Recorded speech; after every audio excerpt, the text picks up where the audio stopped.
Press freedom index release అయింది.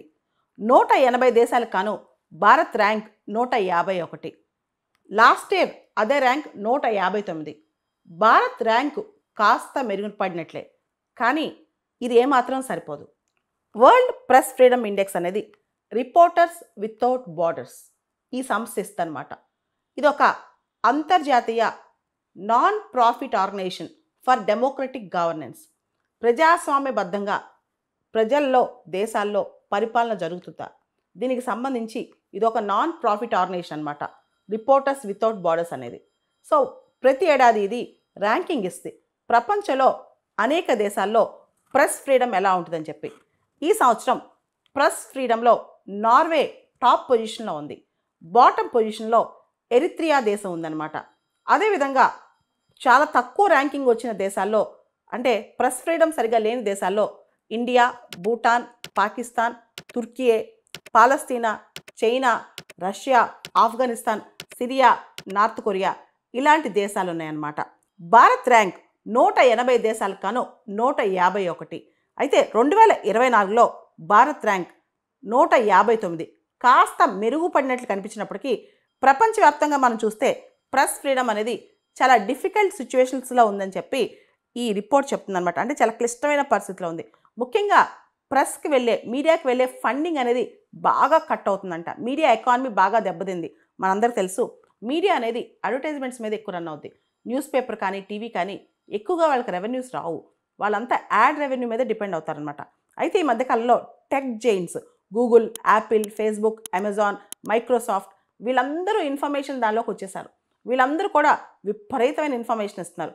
చాలా ads వీళ్ళకి కూడా వెళ్తున్నాయి. కాబట్టి మీడియాకి వచ్చే అడ్వర్టైజ్మెంట్ రెవెన్యూ అనేది బాగా తగ్గిపోయింది అనమాట. దాంతోపాటు ఇంటర్నెట్ వచ్చిన తర్వాత అన్రెగ్యులేటెడ్ ప్లాట్ఫామ్స్, చాలా ప్లాట్ఫామ్స్ రెగ్యులేషన్స్ ఏమీ లేకుండా విపరీతంగా జర్నలిజంలోకి వచ్చేసాయి అనమాట.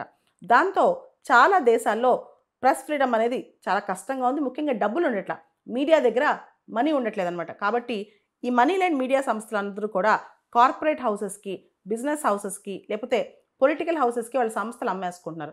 అంటే మీడియా ఒక స్వతంత్రత అనేది బాగా దెబ్బతింటుందన్నమాట. ఇవన్నీ పక్కన పెడితే ప్రపంచవ్యాప్తంగా 42 దేశాలు, ఈ 42 దేశాల్లోనే దాదాపు ప్రపంచంలో సగం జనాభా ఉన్నారనమాట. ఈ 42 దేశాల్లో ప్రెస్ ఫ్రీడమ్ అనేది అస్సలు లేదంట. చాలా సీరియస్ కండిషన్లో ఉంది. ఇక్కడ ప్రెస్ ఫ్రీడమ్, పత్రికా స్వేచ్ఛ కానీ మీడియా స్వేచ్ఛ కానీ అసలు లేదంట. ముఖ్యంగా రిపోర్టర్స్ ఆర్టికల్స్ రాయాలన్నా భయపడతారంట. జర్నలిజంలోకి వస్తే ట్రూగా నిజాయితీగా జర్నలిజం చేయడం అనేది ఒక డేంజరస్ పరిస్థితి ఏర్పడిందని చెప్తున్నారనమాట. అదేవిధంగా ఈ రిపోర్ట్లో బాటమ్ కంట్రీస్ ఎరిత్రియా కావచ్చు, తర్వాత Bhutan, Pakistan, Turkey, Russia, China ఈ దేశాలు కావచ్చు, ఇక్కడ ఎవరైతే నిర్భయంగా మాట్లాడతారో వాళ్ళకి భారీ భారీ శిక్షలు కూడా పడుతున్నాయంట.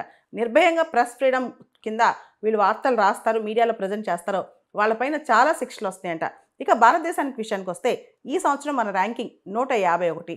అదే 2019లో మన ర్యాంకింగ్ 140, 2020-21లో మన ర్యాంకింగ్ 142. అంటే సంవత్సరానికి మనది పడిపోయినా లాస్ట్ ఇయర్ కంటే ఇప్పుడు బెటర్గా ఉంది. దాంతోపాటు కొన్ని దేశాలతో కంపేర్ చేస్తే ఉదాహరణకి America rank 57, Australia rank 24, Canada rank 25. అదేవిధంగా మనం అర్మేనియా దేశం 34, బల్గేరియా 70, లెబనాన్ 132. అంటే ఇలా చాలా దేశాల కన్నా భారత్ ర్యాంక్ చాలా బలహీనంగా ఉంది. భారత్లో ప్రెస్ ఫ్రీడమ్ పరిస్థితి చాలా అధ్వానంగా ఉందన్నమాట. ముఖ్యంగా భారత్ ర్యాంక్ డిక్టేటోరియల్ రెజిమ్స్, ఏదైతే నియంతృత్వ పోకళ్ళు, అథారిటేరియన్ రెజిమ్స్ ఉన్నాయో ఆ స్థాయిలో ఉందని కూడా చాలామంది అంటారు.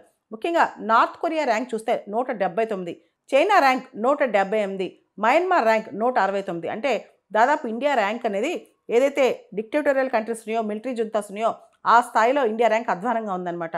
సో ఈ పరిస్థితిని బట్టి చూస్తే పత్రికా స్వేచ్ఛ అనేది ప్రజాస్వామ్యానికి వెన్నెముక వంటిది. కాబట్టి పత్రికా స్వేచ్ఛని కాపాడటానికి మనందరం ప్రయత్నం చేయాలి.